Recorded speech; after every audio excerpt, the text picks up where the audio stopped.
Hey guys, welcome to educator bug. कैसे हैं आप सब लोग? आई होप आप सब अच्छे होंगे। आज की इस वीडियो में हम फाइलम एनिलिडा के जनरल कैरेक्टर्स के बारे में स्टडी करेंगे। फाइलम एनिलिडा एक लार्ज फाइलम है जिसके अंदर सेगमेंटेड वर्म्स को रखा गया है, जैसे कि हमारे अर्थ वर्म्स हो गए, पॉलीचीट्स हो गए, रग वर्म्स हो गए। इन सबको ये सब इस फाइलम एनिलिडा में इंक्लूड है। तो फाइलम एनिलिडा के हम कैरेक्टर्स से स्टार्ट करते हैं। मोस्टली एक्वाटिक, मेराइन और फ्रेश वाटर।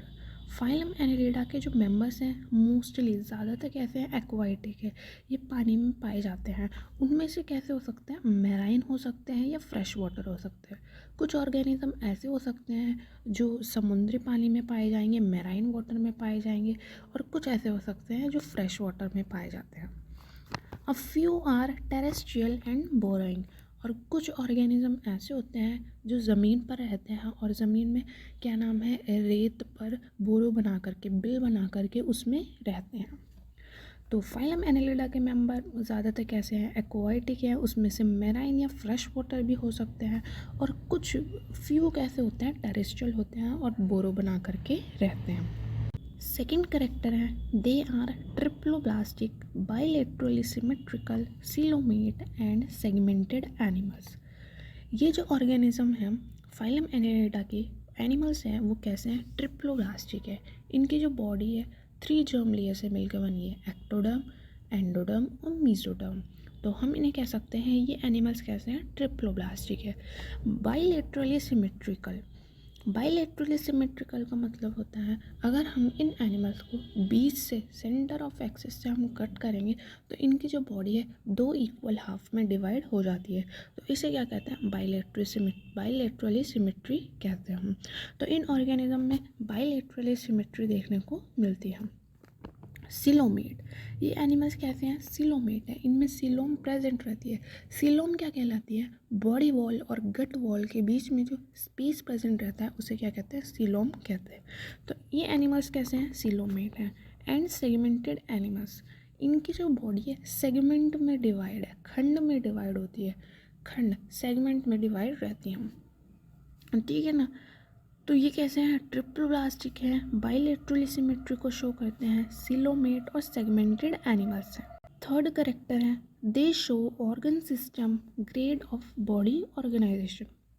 जो बॉडी का ऑर्गेनाइजेशन होता है फाइलम एनिलिडा के एनिमल्स में organ system, grade of body organisation पाया जाता है।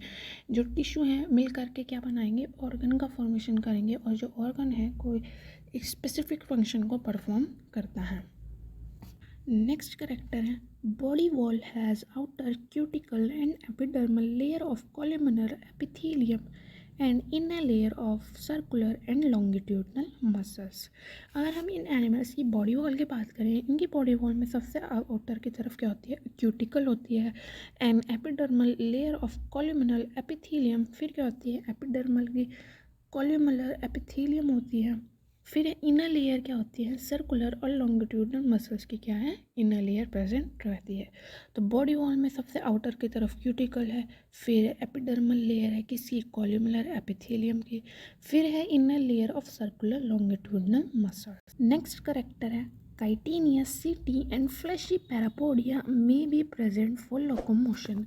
इन और एनिमल्स में काइटिनिया सीटी या फ्लैशी पैरापोडिया प्रेजेंट हो सकते हैं, किसके लिए? लोकोमोशन के लिए।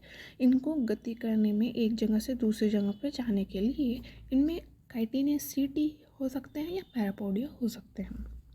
नेक्स्ट करेक्टर है, true coelom is present. In animals में ट्रू सिलोम प्रेजेंट रहती है। ट्रू सिलोम प्रेजेंट है। सिलोम क्या है? हमने अभी डिस्कस किया, बॉडी वॉल और गट वॉल के बीच में जो स्पेस है उसे क्या कहते हैं? सिलोम कहते हैं। तो इनमें true coelom, coelom is well developed and divide, और जो सिलोम है वो वेल डेवलप्ड है और ये भी डिवाइड होती है। नेक्स्ट करेक्टर है, blood vascular system is of closed type consisting of definite blood vessels, respiratory pigment is hemoglobin, the blood is red। In animals में जो ब्लड वेस्कुलर सिस्टम है वो कैसा है? क्लोज टाइप है। इनमें डेफिनेट ब्लड वेसल्स प्रेजेंट रहती हैं जिसके अंदर ब्लड फ्लो करता है, और इन ऑर्गेनिज्म में या एनिमल्स में इनमें जो रेस्पिरेटरी पिगमेंट है वो क्या होता है, हीमोग्लोबिन होता है। हीमोग्लोबिन क्या है, रेस्पिरेटरी पिगमेंट है। इसी के कारण क्या होता है, ब्लड का कलर रेड होता है। तो इन एनिमल्स में क्या है, blood vascular system close type का है, ब्लड डेफिनेट वेसल्स में ही ब्लड का फ्लो होता है। और जो रेस्पिरेटरी पिगमेंट है वो हीमोग्लोबिन है, ठीक है ना, जिसके कारण ही क्या होता है, इनका ब्लड का कलर रेड होता है। नेक्स्ट करेक्टर है डाइजेस्टिव सिस्टम से related. Digestive system is complete and digestion is extra cellular. Phylum Annelida के जो एनिमल्स हैं उनमें जो डाइजेस्टिव सिस्टम है वो कंप्लीट है। कंप्लीट कहने का मतलब है इनमें इनका जो डाइजेस्टिव सिस्टम है वो माउथ से स्टार्ट होकर के एनस पे ख़त्म होता है। तो डाइजेस्टिव सिस्टम कंप्लीट है बिल्कुल, सभी के सभी। इनमें क्या है, ऑर्गन्स प्रेजेंट रहेंगे जो डाइजेशन में हेल्प करेंगे। और जो डाइजेशन है वो एक्स्ट्रा सेलुलर है। एक्स्ट्रा सेलुलर कहने का मतलब है सेल के बाहर होता है डाइजेशन। नेक्स्ट है segmental nephridia perform the role of the excretion. इनमें जो एक्सक्रीशन का प्रोसेस है, बॉडी में जितना भी वेस्ट प्रोडक्ट है उसको बॉडी से बाहर निकालना क्या कहलाता है, एक्सक्रीशन कहलाता है। तो एक्सक्रीशन के लिए इन सेगमेंटल नेफ्रीडिया प्रेजेंट रहते हैं जो कि क्या कहते हैं, एक्सक्रीशन का काम करते हैं। नेक्स्ट करेक्टर है respiration occurs through general body surface, parapodia और बाय गिल्स। इनमें जो रेस्पिरेशन है, श्वसन की जो प्रक्रिया है, इनमें जनरल बॉडी सरफेस, इनकी जो बॉडी सरफेस है उसके थ्रू हो सकती है, या पैरापोडिया क्या है, लोकोमोशन में हेल्प करता है, इनके थ्रू क्या हो सकता है, रेस्पिरेशन हो सकता है। और बाय गिल्स, इनमें गिल्स प्रेजेंट होती है जो रेस्पिरेशन को परफॉर्म करती है। नेक्स्ट करेक्टर है nervous system includes a pair of cerebral ganglia और brain, a double nerve cord and ganglia and lateral nerves in each segment. इनका जो नर्वस सिस्टम है उसमें क्या क्या इंक्लूड है, हर एक सेगमेंट में क्या प्रेजेंट है, a pair of cerebral ganglia present रहेगा और brain, a double nerve cord and ganglia and lateral nerves present रहती है हर एक सेगमेंट में, ठीक है ना। नेक्स्ट करेक्टर है sense organs are tentacles, palps, statocysts, photoreceptive cells and eyes. इनमें जो सेंस ऑर्गन है जो इनको सेंस करने में हेल्प करता है कि इनके आसपास क्या चल रहा है, इन्वायरमेंट में आसपास कोई क्या नाम है इनका प्रे तो नहीं है, ठीक है ना। तो ये जो सेंस ऑर्गन होते हैं ये इनको सेंस करने में हेल्प करते हैं। सेंस ऑर्गन क्या है, इनमें टेंटिकल्स हो सकते हैं, पाल्प्स हो सकते हैं, स्टेटोसिस्ट हो सकता है, फोटोरिसेप्टिव सेल्स हो सकती हैं, या फिर आइज हो सकती हैं जो इनको सेंस करने में हेल्प करती हैं।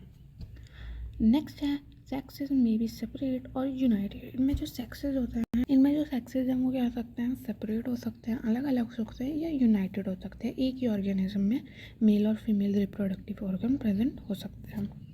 नेक्स्ट करेक्टर है डेवलपमेंट से रिलेटेड। डेवलपमेंट इज इनडायरेक्ट और डायरेक्ट। इनमें जो डेवलपमेंट है ये डायरेक्ट भी हो सकता है और इनडायरेक्ट भी हो सकता है। Members have some regenerative ability. इन मेंबर्स में कुछ रीजनरेटिव एबिलिटी पाई जाती है। रीजनरेटिव एबिलिटी का मतलब होता है अगर इनका कोई भी बॉडी पार्ट क्या हो गया, डैमेज हो गया है, तो वो क्या करते हैं, इसको रिपेयर कर सकते हैं अपने आप। तो इसे क्या कहते हैं, रीजनरेशन की पावर कहते हैं। तो इनमें कुछ रीजनरेटिव एबिलिटी प्रेजेंट होती है, ठीक है ना। तो गाइज़ ये थे फाइलम एनेलिडा के जनरल करेक्टर्स। होप प्लीज़ आपको वीडियो अच्छी लगी होगी। अगर अच्छी लगी तो लाइक करें, चैनल पर पहली बार आए हैं तो सब्सक्राइब करें, अपने दोस्तों के साथ शेयर करना बिल्कुल ना भूलें। मिलते हैं किसी अगले वीडियो में, तब तक के लिए bye bye, take care. These brothers my guys, know that they fly, know that they ride or die. Why they wanna move like that?